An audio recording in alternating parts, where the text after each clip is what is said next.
how to succeed this school year.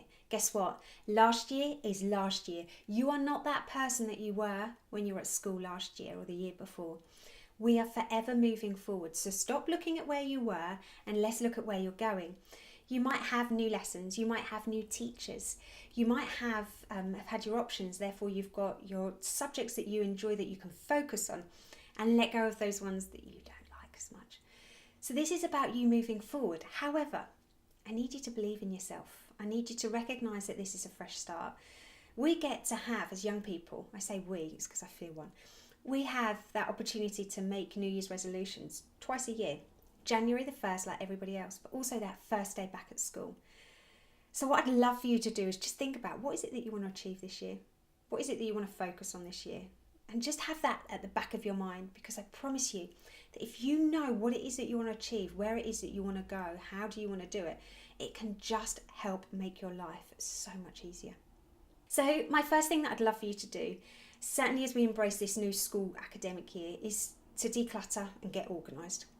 By being organised, just like with your room, God, I do sound like a Karen, don't I? I sound like a right mum. But by getting organised, even if it's with your room, will allow this to feel a little bit more tidy. Now, I'd love for you to grab your school bag, go through it, throw away what you don't need, get organised, get files. When it comes to your desk or your workspace, make sure that it's kind of free from clutter. Get a pen pot so you can put your pens in, or just a mug that you're never going to use again. It's by getting folders, so then when you do get those handouts or you do get those reading essays, that guess what, it can go in that particular topic folder. By you getting more organised and decluttering your space will really help you. Also, I want you to kind of declutter your online presence with your schoolwork.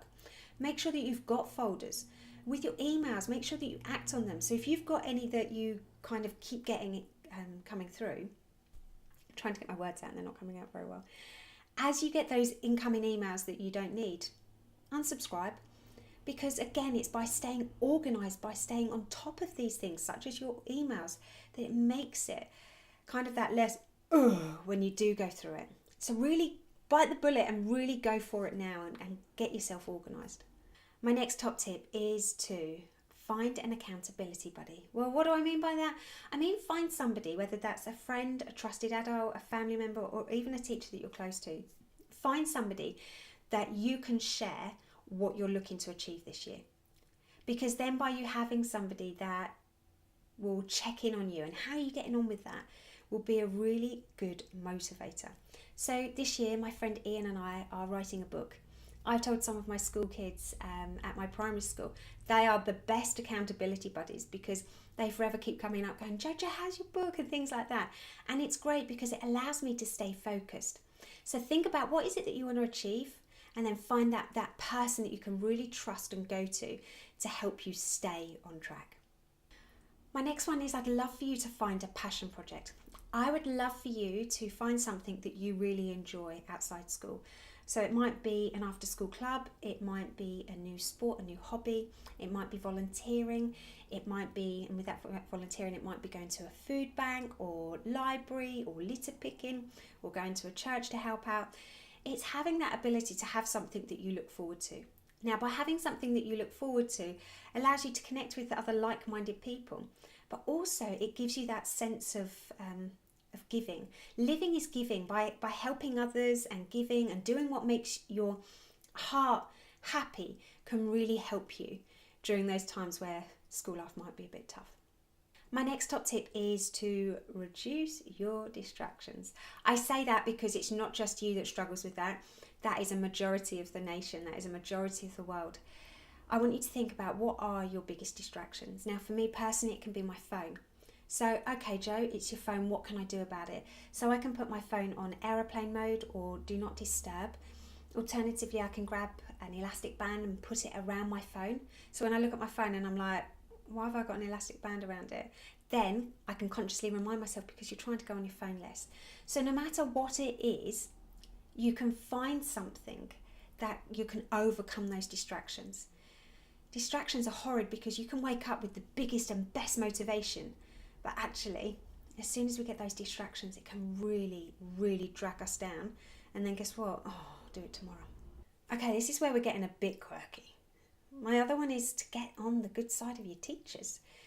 I'm hoping that you've got new teachers, okay? You've got this opportunity to really start a new relationship.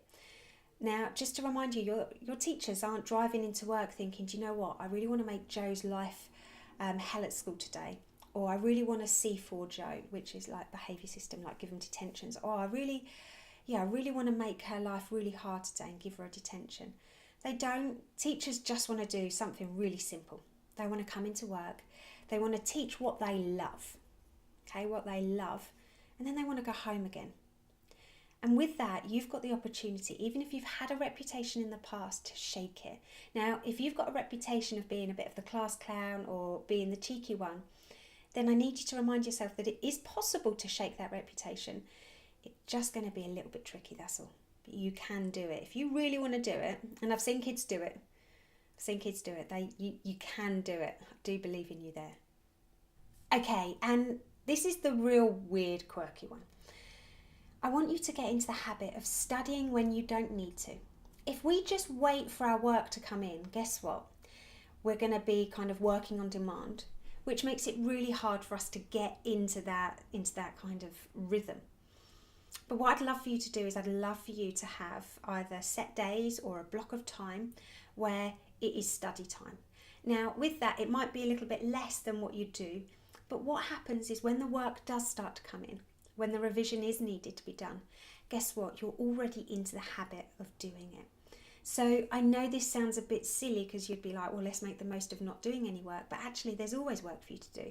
Whether that's making new notes, whether that's revising for what you've learned, whether that's going through your books, whether that's reading. Like, there is always something you can do.